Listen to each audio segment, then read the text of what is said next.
SIL intentionally splashed coffee on my wedding gown, because her best friend was my husband's ex. When her parents finally agreed with me, she staged a disappearance to get attention. Hello, so I recently had a quarrel with my sister-in-law, and as a result, no one in the family communicates with her anymore. So for context, my sister-in-law, whom I'll call Amelia 26F, has never liked me. I, 28F, have been with her brother Andy, 28M, for 4 years now, and she's always hated my guts because she thinks I ruined her best friend's chances of marrying her brother. She and her best friend, Emma, 26F, had been together since middle school, and I assume it was because no one else could accept them, so they simply stayed together. I understand Emma has always had a huge crush on Andy. They even dated for a few years while he was attending college. They had an on and off relationship, which he ended a few months before graduation to concentrate on his future. Andy has told me several times that he had always made it apparent to Emma that they were simply not compatible, and that at Amelia's request he had tried to make their relationship work, but it had failed. They were simply two very different people, but for some reason, even when it became clear to her that they were incompatible and that he was no longer interested, she continued to wait for him and flirt with him. Andy started living independently after graduating from college, did not return home.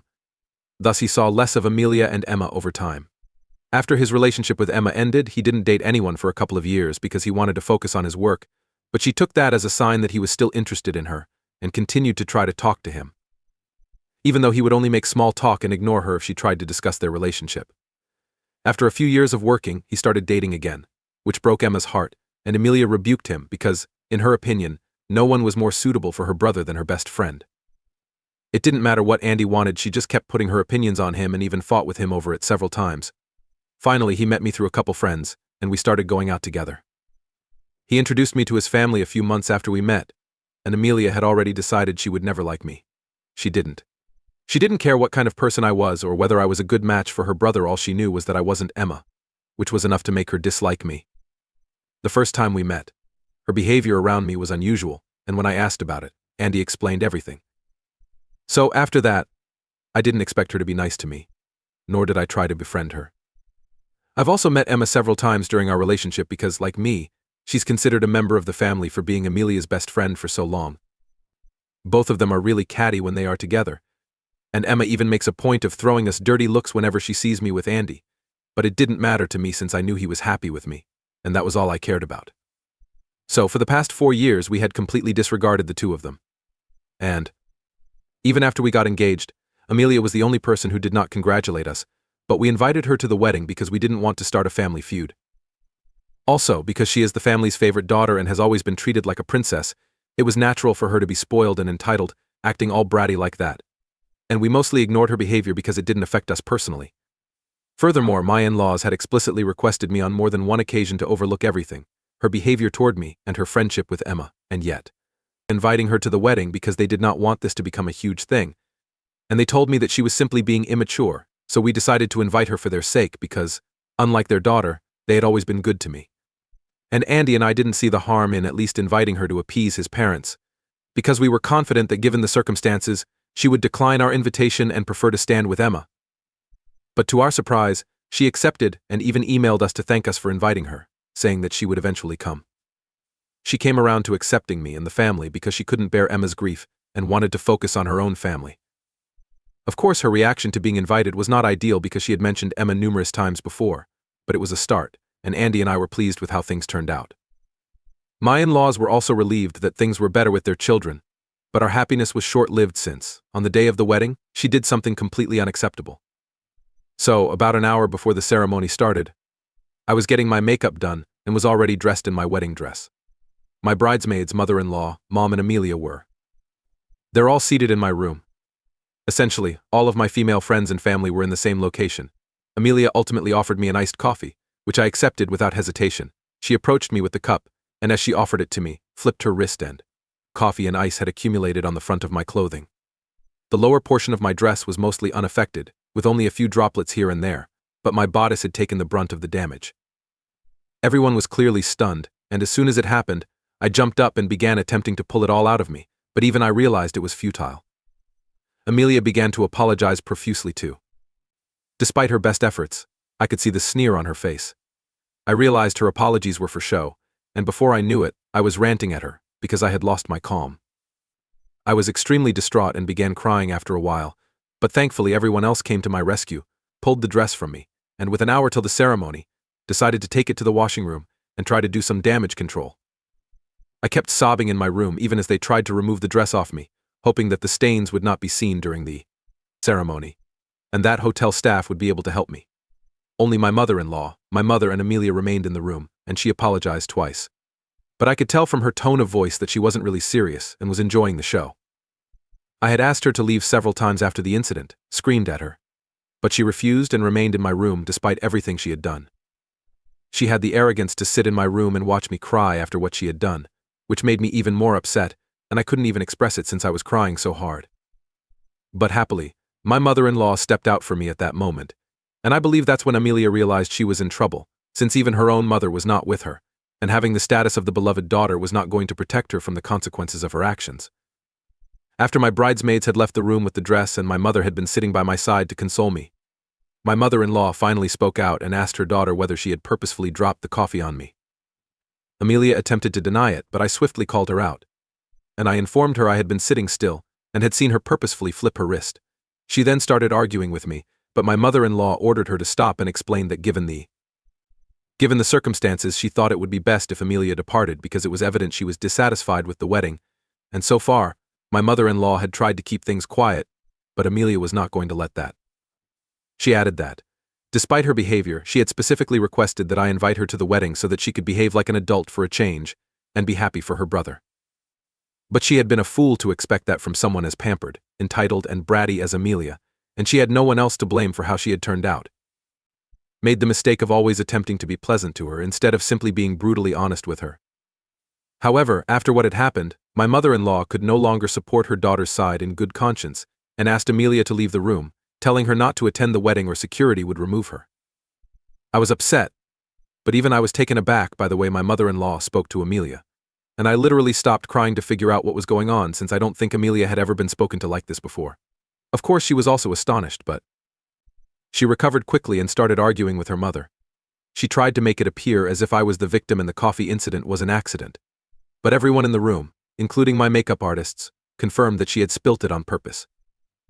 Amelia began to blame me, but my mother-in-law made it clear that she had been invited in the first place as a favor to my in-laws in order to avoid family drama. And now she had changed her mind and wanted Amelia to leave because she would not have been invited in the first place if it hadn't been for my in-laws. After some bickering, Amelia stood up and left the room, and my mother-in-law began apologizing to me for everything that had happened up to that point, telling me that it had been her mistake to even try to persuade me to invite Amelia, especially since she was a total brat who would go to any. She goes to great lengths to acquire what she wants.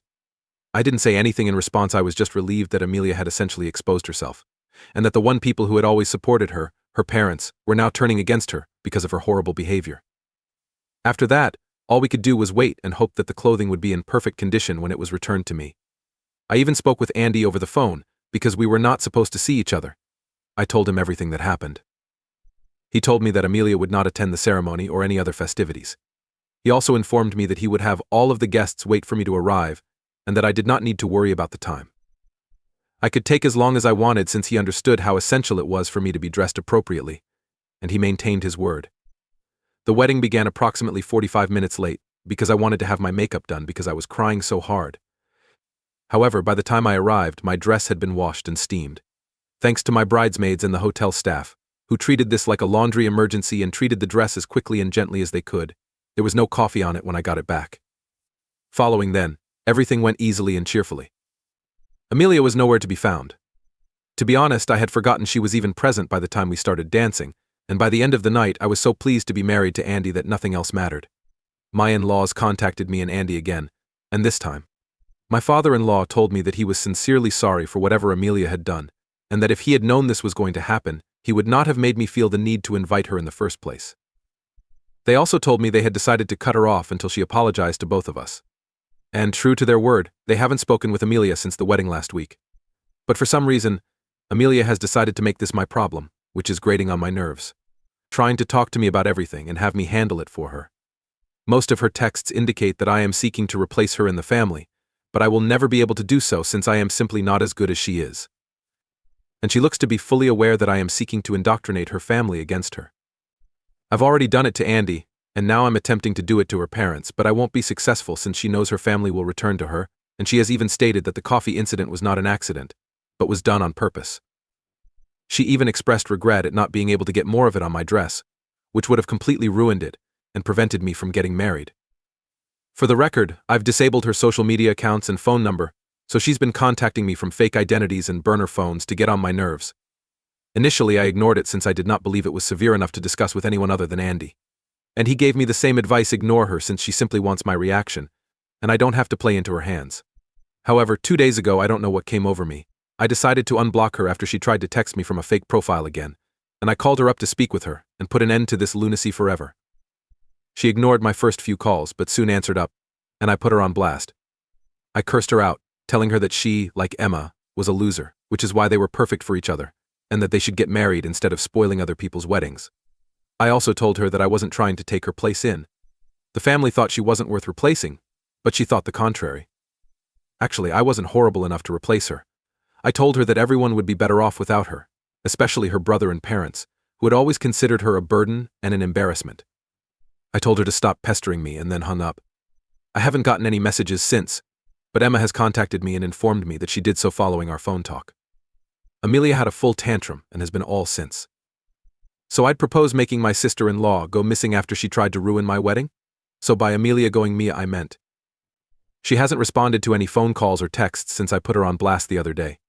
She and Emma had been living together since the wedding. Before that, she had been staying with her parents. Following the wedding, she was kicked out of the house and moved in with Emma. According to what I understand, following that phone call, she locked herself in her room, cried for hours, and refused to let him speak to her or even enter. When Emma awoke the next morning, she found Amelia had left, leaving most of her stuff behind. She had tried to reach her several times, but had not received a response. Their other pals had also attempted to call or contact her, but she had ignored them. Emma believes that the only way she will respond to anyone is if her parents or Andy contact her, which seems improbable. Don't get me wrong. Andy and his parents are not being heartless right now. They are simply being realistic, knowing she is alive and unharmed. And that is a huge part of why we don't want to approach her or pay her any attention, because we know it's just a publicity stunt, and we feel bad for being mean to her. How do we know this for sure? It's because her parents discovered she hadn't been reacting to her. Friends or not, they decided to contact a couple of their family members to find out where she was. Apparently, this isn't the first time she's pulled off a hoax like this. Even in high school and college, she would frequently go missing for a few days before reappearing when her parents became unwell and called relatives. She usually performed these things to get attention after a conflict, expecting that her parents would give in and let her have her way.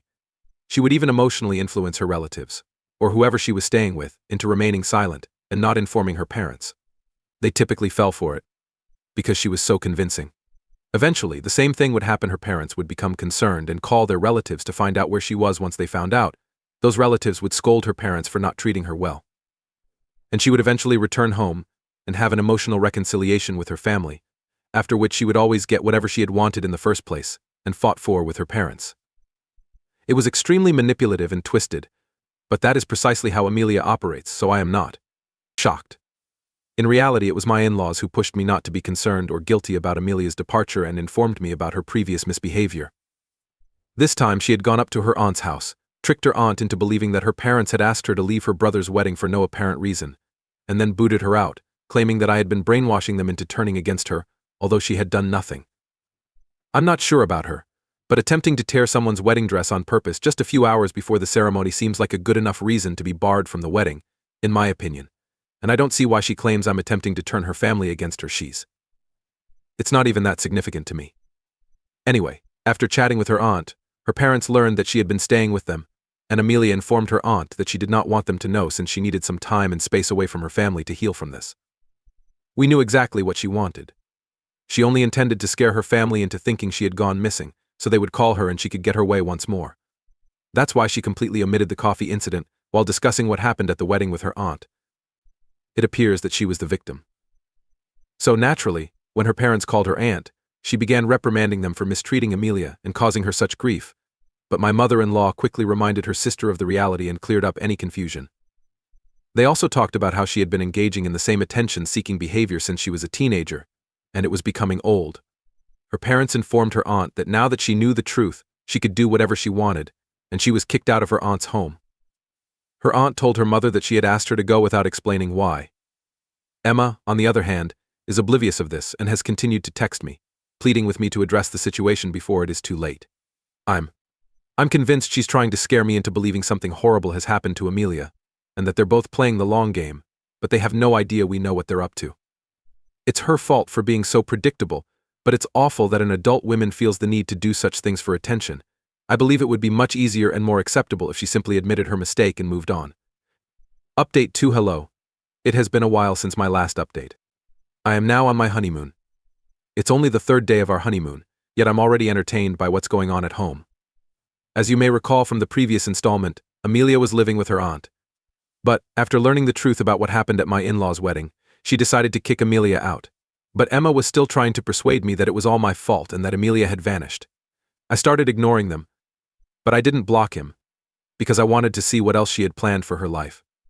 Amelia was kicked out by her aunt, and when I returned to live with Emma, she continued to try to fool me into believing Amelia was still gone.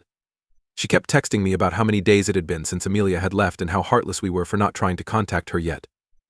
So Andy and I decided to taunt her by wondering if she was concerned enough to file a missing persons report because Amelia had left a few days ago. The two of them were so naive that they hadn't even considered this alternative, and they didn't say anything to us for a few days after we sent that message. We departed for our honeymoon.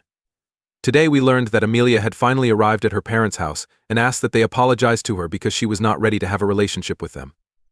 She had likely expected them to be afraid and apologize to her, but my in-laws simply told her that they would not communicate with her until she apologized to Andy and me. They also informed her that her entitled attitude was no longer acceptable to them, and that she could turn them off at any time. They were not going to challenge it. She started having. My in-laws did not even tolerate the temper outburst at their door. They called the cops right away and had her removed from the premises. She went away kicking and screaming, and I must say that they are being quite harsh with her, and I suppose this had to happen at some point. We're just glad Andy and I aren't home right now, so she can't bother us even if she wanted to. Update 3. Hello. So we're back from our honeymoon and Andy and I had a great time. So we didn't look forward to returning to the chaos that was going on at home. Honestly, we just want to get away from it all. We don't even need her apologies now. In any event, I suppose Amelia couldn't risk her parents becoming furious with her for too long. So she decided to apologize to us. She sent us both an email apologizing for everything and saying that she was only trying to be a good friend to Emma since she believed Andy and Emma were destined to be together. I don't know why she believed that. He had made it obvious from the beginning that he did not see a future with her. In reality, their on and off relationship was owing to their incompatibility, and he kept breaking up with her while she guilt-tripped him into returning to her. And I don't think it was anybody else's responsibility that Emma was obsessed with him. If she had been a good friend, she would have helped Emma move on, rather than jeopardizing her brother's chances of finding someone he liked. Anyway, it was how she handled the situation, and she apologized in the email. But just because she apologized doesn't mean I have to forgive her, something Andy concurs with.